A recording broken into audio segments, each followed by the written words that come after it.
tonight. The FFAW expects it to be a difficult season for harvesters. You know what the temperature of the water is at this time of year. It's literally minutes that you have to get out of that water before the hypothermia. An uncle and nephew taken too soon. Fellow harvesters are heading west to pay tribute to two men who lost their lives at sea in Lark Harbor. This is a great example of what we need to do in our country, which is get more homes built faster.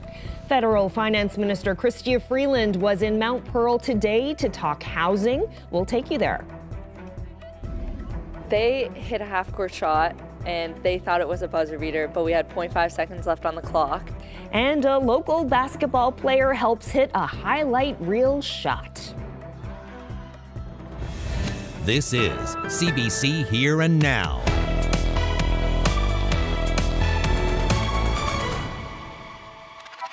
Good evening and welcome to Here and Now. We begin tonight with a fishing tragedy that has devastated the west coast of the island. Many harvesters are making their way west to attend the funerals of two men who died after their boat capsized near Lark Harbor. The FFAW says harvesters in that community and neighboring York Harbor are in for a difficult season. 2 generations were lost Sunday when a boat capsized. 44-year-old Trevor Childs and his nephew, Nicholas Skinner, died while setting lobster pots near the shore. Sadly, today would have been Skinner's 27th birthday. FFAW spokesperson Jason Spingle says he's heard the men were wearing flotation devices, but says this time of year, hypothermia can occur in mere minutes. I don't know if you can make it any more heart-wrenching than it is. I think it was a lot like his Uncle Trevor, a quiet, friendly young man, excited about being involved in the fishing industry. As I understand, that his Trevor had taken him under his wing, and he was looking forward to building a career as a professional fish harvester. It's a blow. It's a blow in many fronts to the communities, to the region, to our province, really. And we gotta move on, but it doesn't make it any easier for sure. Spingle was an inshore council rep for that area for 16 years, and he knew Trevor Childs. We spoke with him while he was en route to the west coast for the funeral, and we'll hear more about how this tragedy is affecting everyone who works on the water. That's ahead in 30 minutes on Here and Now.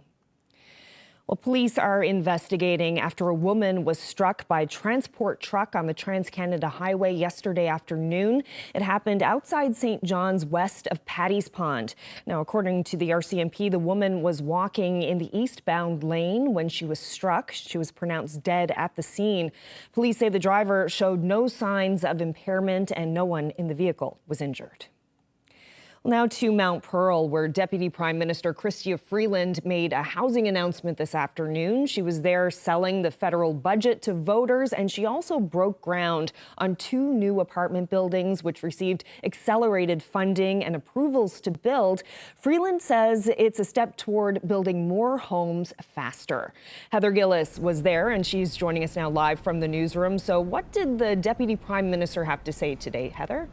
Well, Carolyn, she was here to sell the 2024 budget and all the housing initiatives that the feds recently announced to tackle the housing crisis. And like you said, she was here to break ground on 24 new apartment units. They're in Mount Pearl. Donovan Homes is going to build them on the corner of Mount Carson Avenue and Dunrobin Street. The company president, Phil Ryan, says that new federal, provincial, and municipal housing initiatives helped them get started on the project, which had been on hold for a while. Notably, the exclusion of HST on purpose-built rental properties, both federally and provincially, as well as CMHC approval of this project under their MLI Select program, which was turned around in what I think would be a record time of just over 30 days. Okay, we have to clap.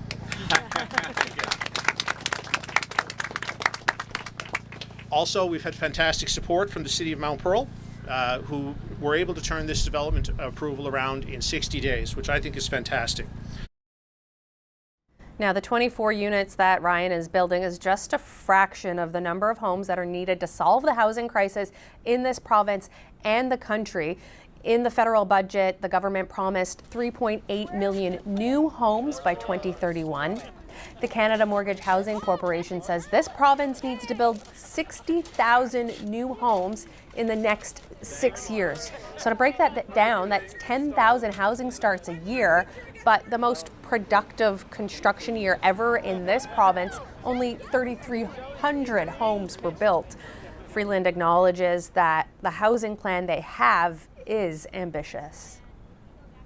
I think the key to it is what you're seeing today, which is all levels of government working together and government and the private sector working together. But of course, we have to keep on going.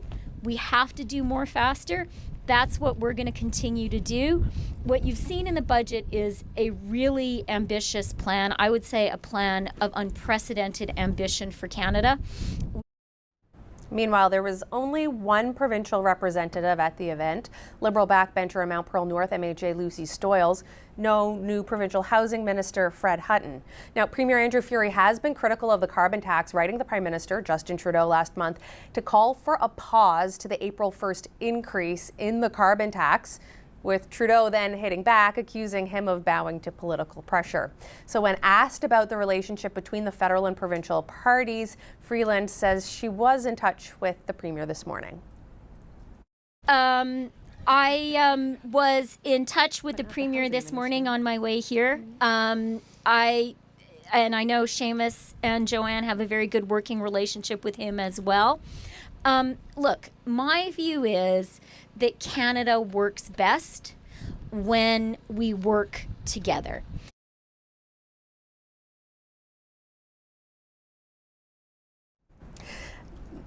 Now those new apartments in Mount Pearl, they're expected to take 18 to 24 months to build, with a third one in the works, but not until interest rates and inflation settles down. I'm Heather Gillis reporting live from the newsroom.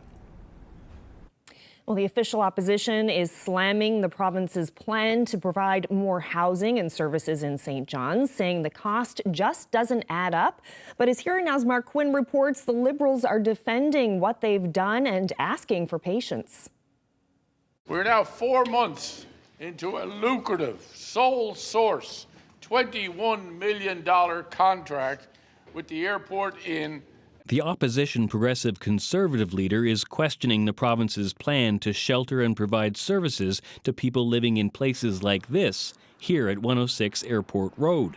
The former hotel was set to open last month, with rooms dedicated to people without adequate housing, with a plan to usher them into more permanent housing.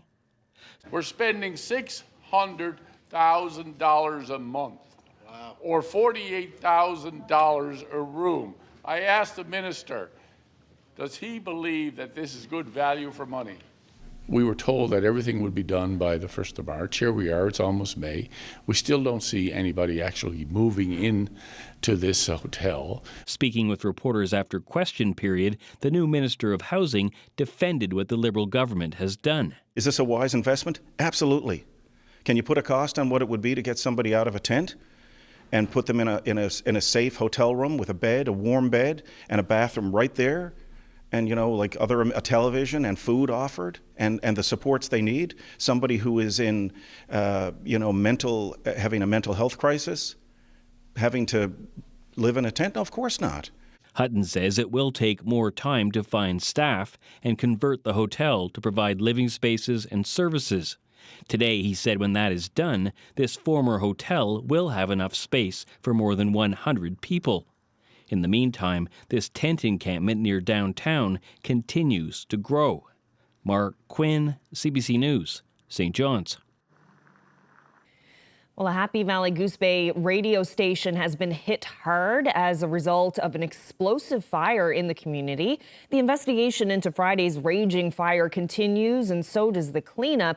A fire at an old air hangar led to a state of emergency late last week, and part of the town being evacuated. Among the losses, the local headquarters of VOAR-FM. It's the largest Christian radio station in Canada. It's now off the air in central Labrador after the building that housed the antenna and other technology burned. The church that runs the station says it has lost upwards of $40,000 in equipment and nothing is salvageable. We think we may have located another transmitter and an antenna. Of course, we would need that as well. But the challenge that we're facing is that we had been working with Industry Canada and consultants with the CRTC to make sure that we were in the area that would be a best service, and we're not sure if we're able to put things back on that location because it wasn't our building. We were simply using that space. Well, meanwhile, in Labrador West, police are investigating a suspicious fire at a 20-unit NL housing apartment building early this morning. The fire was contained to just one unit. One person was treated for smoke inhalation.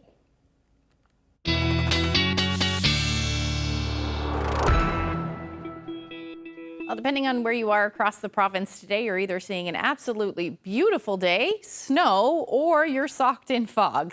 Temperatures are sitting in the single digits pretty much across the board for the island. But take a look at these temperatures in Labrador, specifically southeastern Labrador. 15 degrees in Happy Valley Goose Bay, 15 in Cartwright.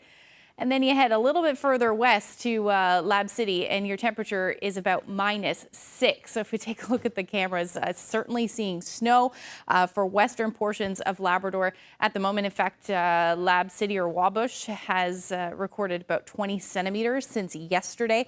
And then lots of sunshine and beautiful in Happy Valley Goose Bay. And then for the Northern Peninsula, a whole lot of fog. So as we head through the next couple of days, really into tomorrow, this cold air is going to head east, and that is going to drop the temperature significantly for parts of Labrador. We're going to hang on to some of that mild air across the island. That will be the story really through Friday, and another cold pocket of air will move in for Labrador. I'll get into all the details coming up. Thanks, Ashley. We go now to Come By Chance, where a refinery that was brought to its knees by the pandemic has roared back to life. But this time, instead of being one of this province's biggest carbon emitters, it's refining its focus. Here now, Sarah Roberts explains. 4 years ago, upbeat scenes like this could have been considered a thing of the past at the Come By Chance refinery, a room filled with leaders in the energy sector. Deep-pocketed investors, political leaders. But more than 140 people crammed into this building today to mark two occasions: the 50-year legacy of the refinery in this province, and a new era, one with a future pinned on supplying the growing demand for cleaner fuels instead of refining fossil fuels. And the tone here was hopeful. Brea and Come By Chance are now a world leader in the energy transition. It's a big departure from these dark days. The pandemic crippled world energy markets in early 2020, and one of the casualties was the oil refinery in Placentia Bay. The refinery's future was bleak.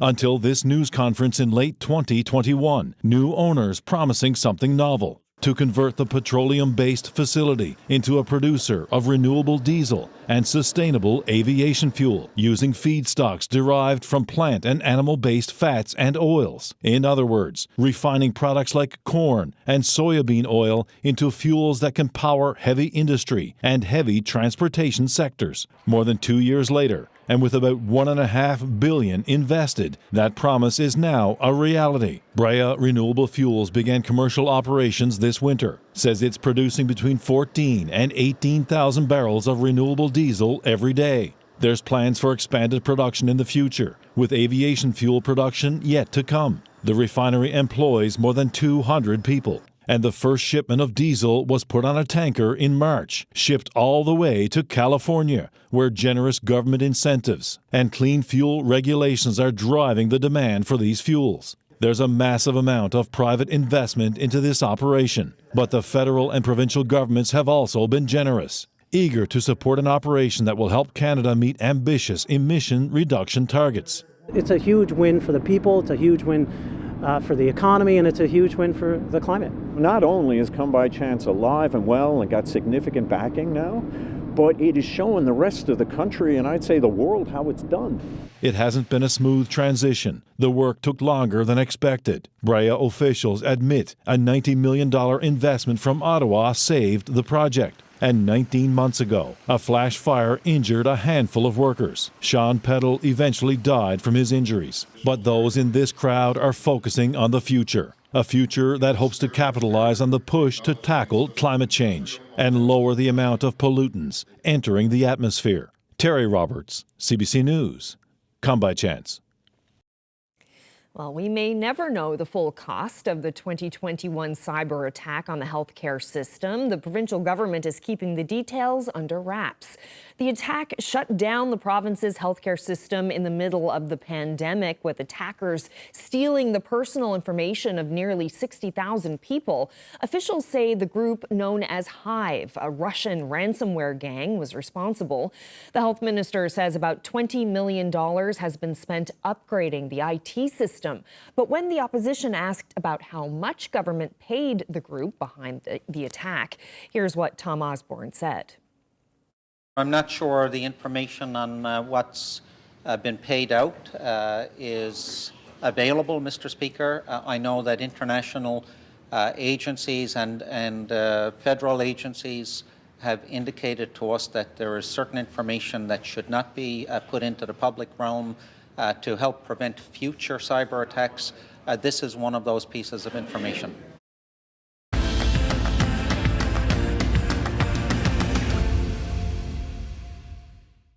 A young basketball player from Mount Pearl took part in a large basketball tournament in the United States over the weekend. And while the team did go 5-0, it's a pass that she made that's getting a lot of press. Now, if this is something that you didn't know about, let me tell you.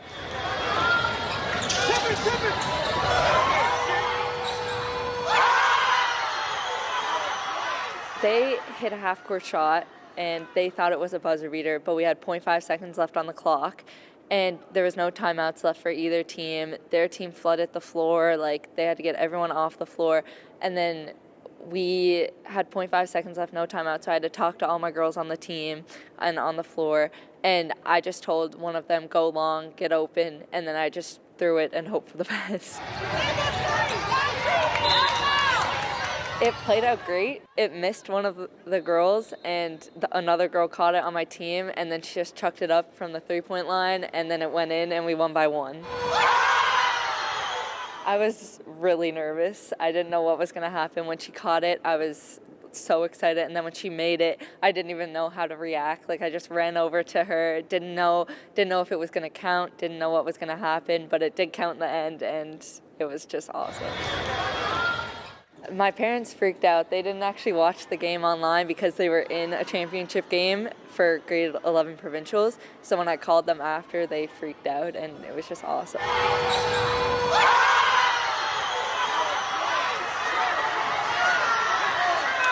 There's talk of gold and more gold here at Central Minex, a mining conference taking place today in Gander.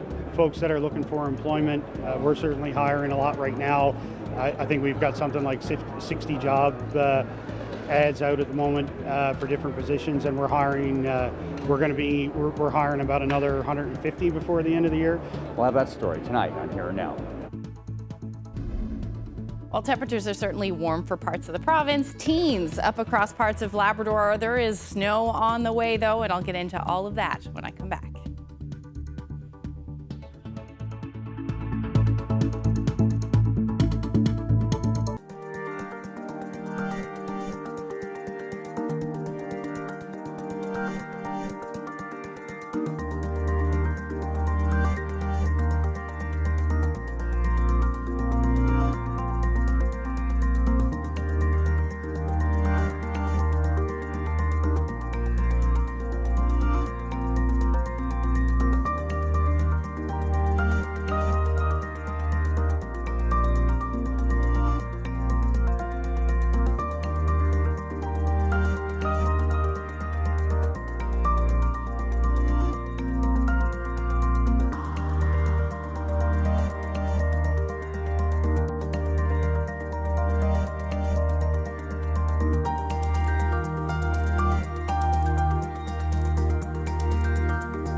This weather update is brought to you by the Healthcare Foundation. This weather update is brought to you by the Healthcare Foundation Home Lottery. The early bird prize deadline is midnight Friday, May 10th. Order tickets now at hcfhomelottery.ca.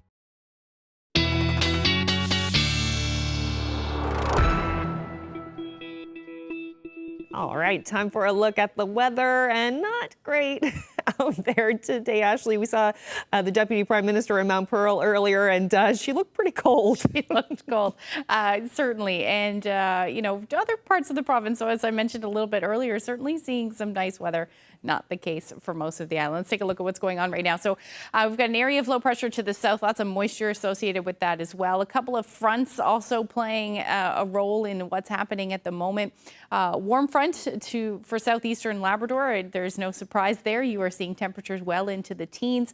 But we do have that onshore flow that is keeping some of the cooler temperatures across the island at the moment. And we've got this cold pocket of air just to the west that is affecting Lab City at the moment, and most of northern portions of Labrador. And this front is going to sink south as we head through the night. So that is going to creep that easterly, the cold air east as we head through tonight. Temperatures overnight, we're sitting into the minus single digits. Even through parts of central, we were seeing that as well, but they've recovered quite nicely, especially for southeastern portions of Labrador, as I showed you. But 3 to 7 degrees, 8 degrees even across the island today. But we do have some colder temperatures on the way tonight, especially for the northern peninsula. So current conditions, the fog has retreated just a little bit at the moment. Just about a half hour ago, this was completely covered in fog, but we're at about 6 degrees in St. John's. Feels more like 2 degrees with that wind chill, but we're seeing those southerly winds at the moment. So it is leading to wind chills feeling more like -4 in Bonavista, -2 in Gander, and still a beautiful evening for those of you that are lucky enough to see those temperatures tonight.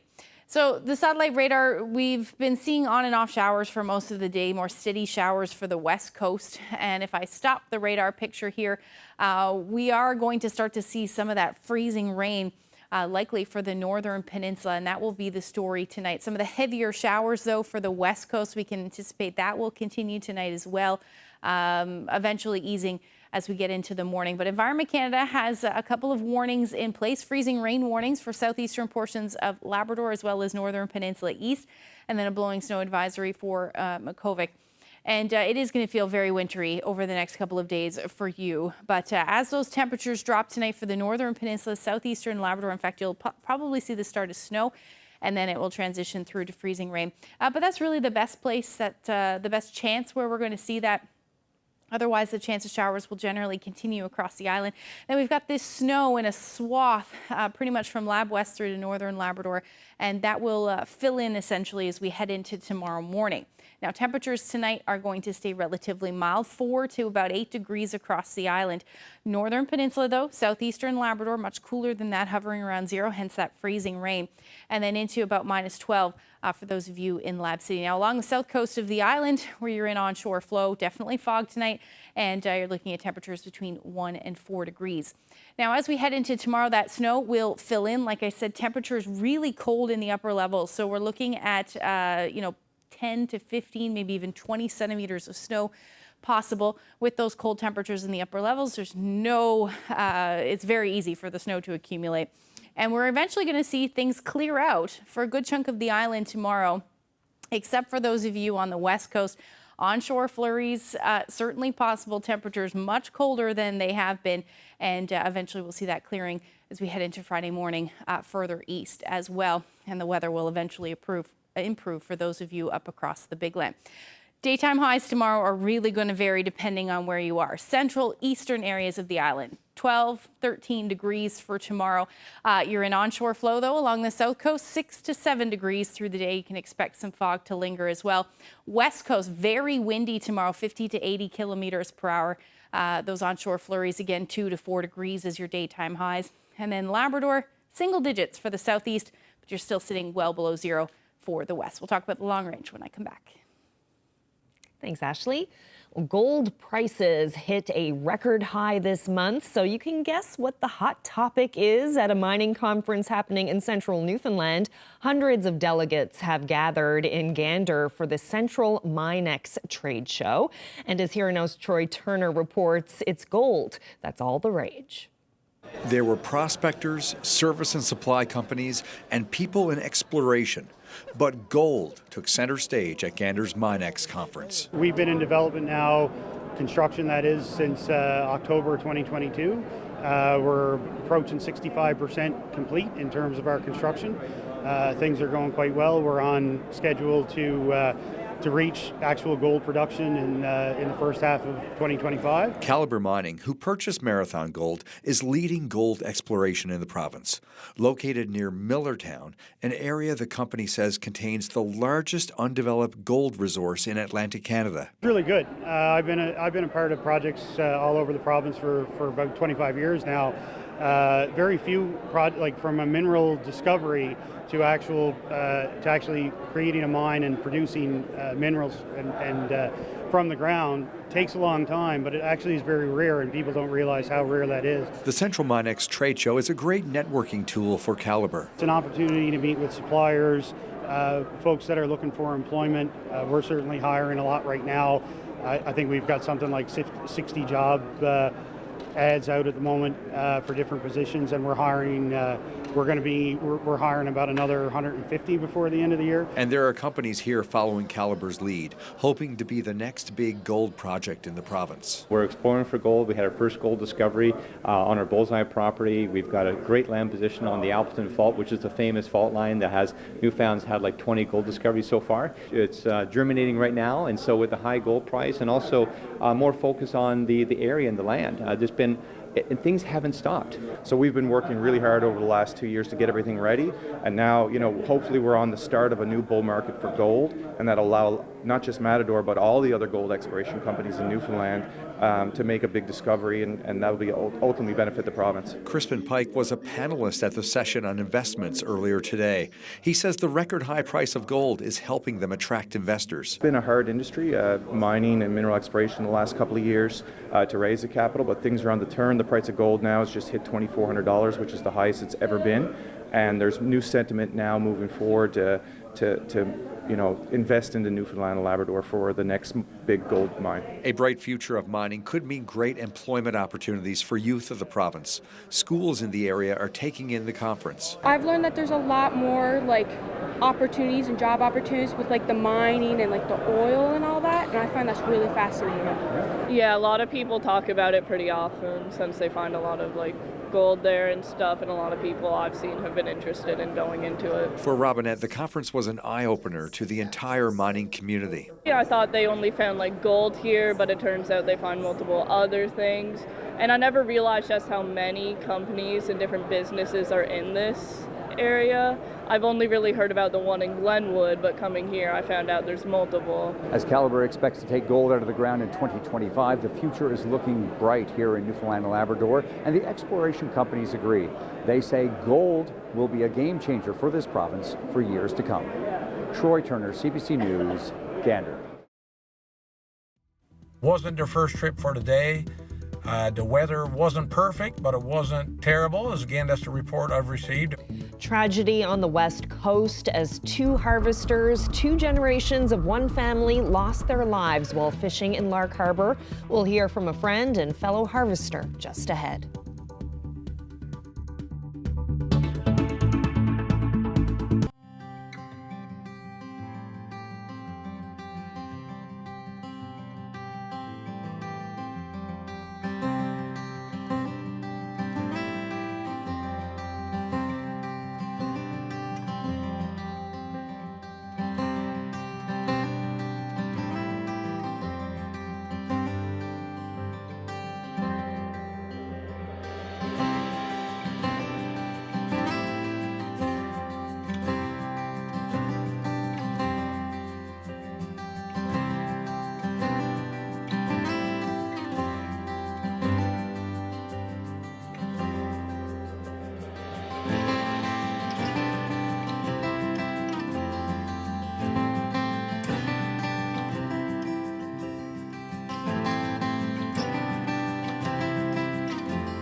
Well, the local fishing industry is reeling from the latest tragedy at sea. On Sunday, Trevor Childs and his nephew Nicholas Skinner died while setting lobster pots. Both men were from the south shore of Bay of Islands. Jason Spingle was the FFAW Inshore Council rep for that area for 16 years. He's driving across the island on his way to attend the funeral, and he stopped in Gander to speak with us. Thanks so much for being here, Jason, and so sorry for your loss. Thank you so much. I guess it was on behalf of all harvesters and all members. You know, we're all deeply, deeply sad and heartbroken really by this on so many fronts. And say on the way now back to the West Coast, the funeral's on Friday, and I'll be attending, I'm sure, with a lot of harvesters from all around the region for sure to pay our respects to Trevor and Nicholas and their families. And you knew Trevor Childs personally. What can you tell us about him? Just a very positive young man. Had a smile on his face most of the time, really soft-spoken, and if he had an issue, he dealt with it in a very direct but calm way, easy to talk to. What I've been thinking about with Trevor is, you know, that smile, the grin, kind of positive grin that if you saw it, you know, would just make you feel better. And just how happy he was about, you know, making a living in his community where he grew up, excited about the fishery. Lobsters were picking, you know, starting to pick up in catch and price. And, you know, we had secured some halibut quota, and just happy about the looking forward to building a life with his family and being a part of the fishing industry. And of course, he was there in the vessel with his nephew, Nick, who you didn't know, but he was such a young man. And I believe today would have been his 27th birthday. My understanding is pretty sure 27th birthday today.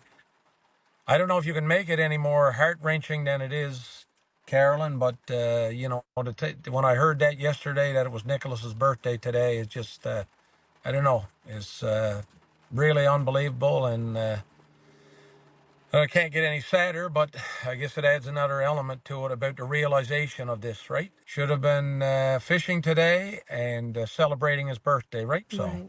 What have you been hearing about him? I think it's a lot like his Uncle Trevor, a quiet, friendly young man, really excited about being involved in the fishing industry.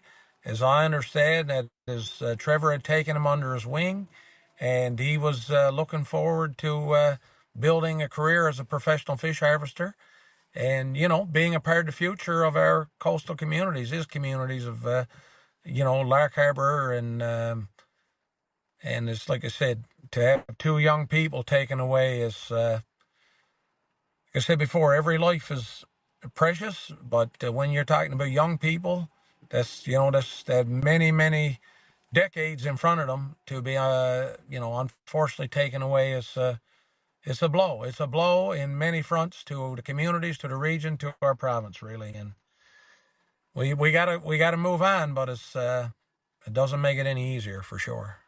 You mentioned their age, and I'll just say that Trevor was 44 years old, so 44-year-old and 27-year-old taken.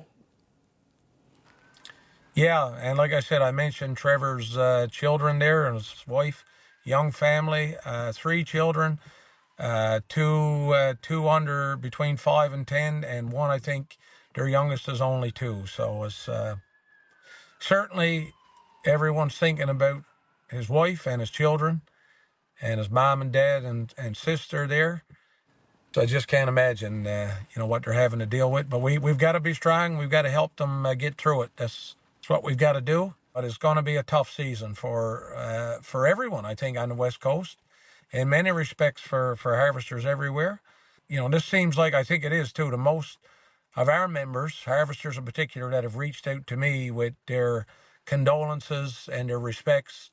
But it's gonna be a tough year in Lark Harbour and York Harbour, and I guess time will help, but it's going to be very difficult for 2024. That's for sure. We know that they were out setting lobster pots, but do we know yet what went wrong, or do we have any idea yet about what happened? I guess the details will come out. The authorities with the province and, federal involved here, the Transport Safety Board, for example, I'm sure will be involved. I'm sure there will be a report at some point, but the vessel capsized and they went in the water, and we know what the temperature of the water is at this time of year. It's literally, even with, and, it's literally minutes that you have to get out of that water before the hypothermia takes away your abilities, right? Yeah, and as you say, the investigation, I'm sure we'll have all of this information. Do we know if flotation devices were being used? My understanding, again, this is so I'm given an unofficial report, but I believe from a very good source, is that yes, they were both wearing flotation devices. Yeah. Well, Jason Spingle, it's just such a terrible tragedy, but we really appreciate you taking the time to speak with us, and safe driving on your way to the West Coast. Thanks, Carolyn. And, like I said, I'm going to attend the funeral on behalf of our membership, and hopefully there's some comfort in knowing that there's so many people that are sharing some of this heartbreak with them, although none of us can really understand it, but we'll do the best we can, and certainly that's what we have to do. So thank you. Thank you.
Well, a homeless tent encampment in St. John's is growing despite government promises months ago to have everyone living there moved into housing by Christmas.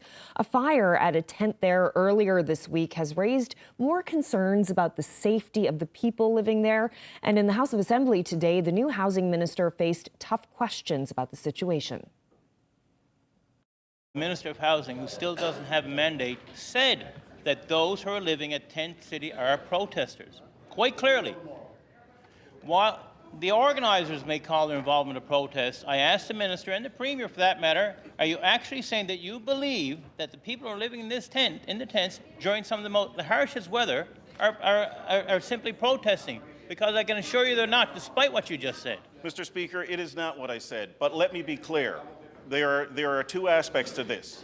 There are people who need help, and we are offering the help on a regular basis. We understand that. Nobody on this side of the House, that side of the House, or outside of the House is disputing that. People need our help, which is why we are making a record investment in housing. But what I will say, Mr. Speaker, is there are very clearly protest aspects to this. And I will quote one of the organizers from the CBC yesterday. This is still 100% a protest. I asked the premier, will he admit that his key goal here is to clear out Tent City before the start of the tourism season? The Honourable Minister for Housing. Mr. Speaker, the key goal is to clear out Tent City so that the people living there are living somewhere safe. That is what our goal is. That is why this government is making a record investment in housing. That is why we have a transitional supportive initiative. We have partnered with our community partners who know what the needs are. But I will tell you this as well, Mr. Speaker, sometimes, and I have heard from our community partners, that the folks who are protesting are impeding our ability to convince people if what options are available might be better suited for them.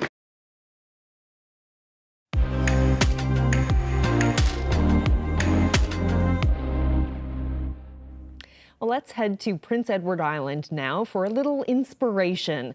Joe Dunn is turning heads by doing flips, handstands, and rope climbing, all at 79 years of age. People try to keep up with him, but he's leaps and bounds ahead. Just see for yourself.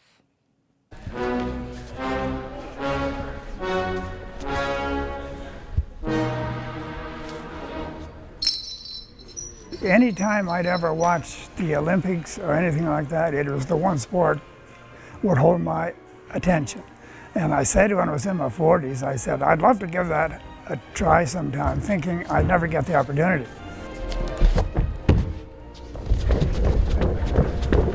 Every time I'm here, I'm inspired by Joe with what he does.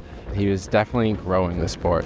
Everyone's always like, oh no, too old. And like, I can assure you, you were not. We have someone who is 79, turning 80, and he comes and he participates and he's getting better every time.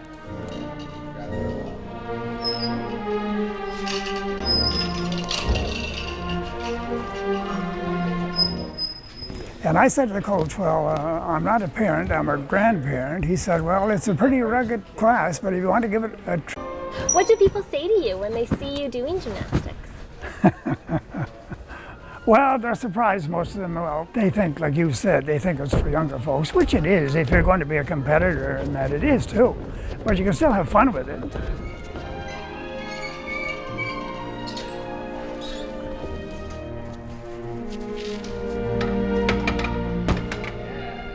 Okay. I'll do it as long as I can, as long as I feel healthy and great. Yeah. Give it a try. You'll enjoy it. There's a few growing pains until you get in condition for it, but once you do, it's great.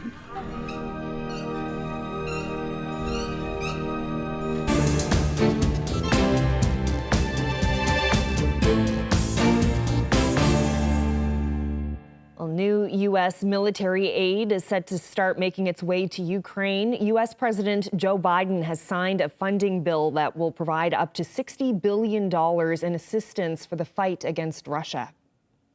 I'm making sure the shipments start right away. In the next few hours, literally the few hours, we're going to begin sending in equipment to Ukraine for air defense munitions, for artillery, for rocket systems, and armored vehicles. Biden calls the bill an investment in U.S. and European security. He says defeating Russia and Ukraine will greatly reduce the risk of a wider conflict that could draw NATO into the fighting. The bill also provides assistance to Israel, Gaza, Taiwan, and the Indo-Pacific region. And staying south of the border, the clock is ticking for the social media app TikTok. The funding bill signed by President Biden today contains contentious legislation that could ban the platform in the United States.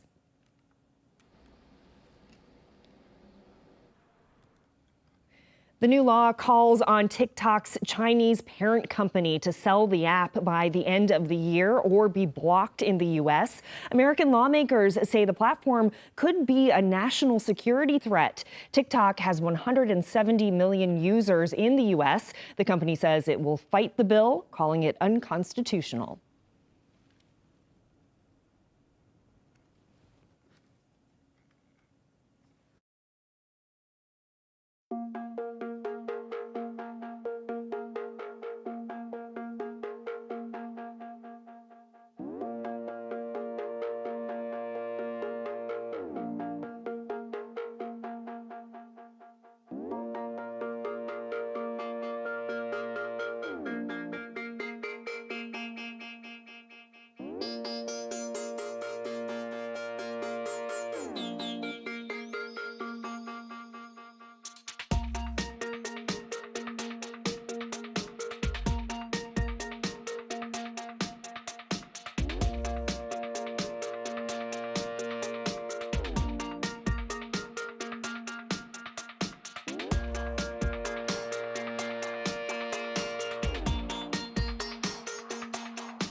Well, engineers at Columbia University have made a robot that can mimic human facial expressions. Researchers say the creation of the robot, named Emu, represents a major advance in communication between humans and robots.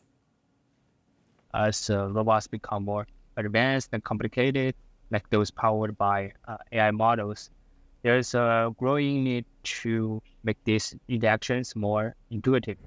Emo can anticipate human facial expressions and mimic them, even predicting a forthcoming smile milliseconds before it happens. Robots have made strides in verbal communication in recent years, but they've lagged behind when it comes to facial cues. The engineers plan to integrate verbal communication into Emu to allow the robot to take part in complex and natural conversations.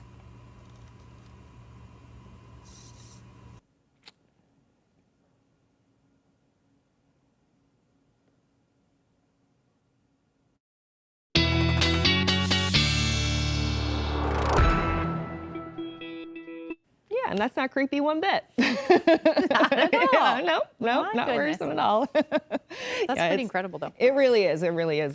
What's happening in artificial intelligence and all of that is it's wild. Leaps and bounds. Yes, for sure. Okay, so let's talk about the weather. Something a little bit more simple, I guess.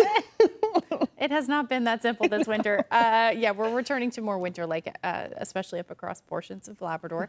But let's just take a look at what's going on. So you're going to see that snow through the night on Thursday, and eventually we will see that taper off as we get into the overnight period. But we could be talking about 15 to 20 centimeters of snow, especially towards coastal areas like around Makovic. Back towards Happy Valley Goose Bay, you're talking about 10 to 15, that's likely, but that will clear out as we head into Friday afternoon. We should actually see some sun in the mix. Generally cloudy, though, for the southeastern portions of Labrador, most of the island as well. There's likely we will see the sun at some times, but we will see those clouds move in for a good chunk of the afternoon. Daytime highs will be around 1 degree for those of you on the west coast through central and eastern areas of the island. You are looking at your temperatures around 7 degrees, and most of Labrador, you will be above zero except for the north, where your temperatures will hover around -4 through the afternoon. Now, as we head into the evening hours on Friday and into Saturday, a ridge of high pressure generally on tap, which means we are going to see some sunshine, quiet weather for the most part, but we're still going to see that onshore flow, which is going to keep cooler temperatures around, it looks like, for Saturday. It's been a flip-flop in the forecast, but for now, that's what it's looking like. We'll see some more clouds move in for those of you on the western portion of Labrador, and then maybe a few showers towards the north. Overall, daytime highs, single digits, really not moving too much across the island. Double digits, though, up across Labrador, 12 degrees in Happy Valley Goose Bay, 10 in Lab City, but you head towards the coast, and those temperatures will be a little bit colder than that. Long-range forecast, 4 or 5 degrees through the day. Our overnight lows will dip into the minus single digits. At this point, looking like some showers will return Sunday and Monday, but a nice stretch of weather until we get there, although it will be a tad cooler. And then for central areas of the island, you're looking at a daytime high around 14 degrees for Sunday, and then dropping as we see some showers move in on Monday. And then for western Newfoundland, staying in the double digits just barely, but you'll see some showers as well.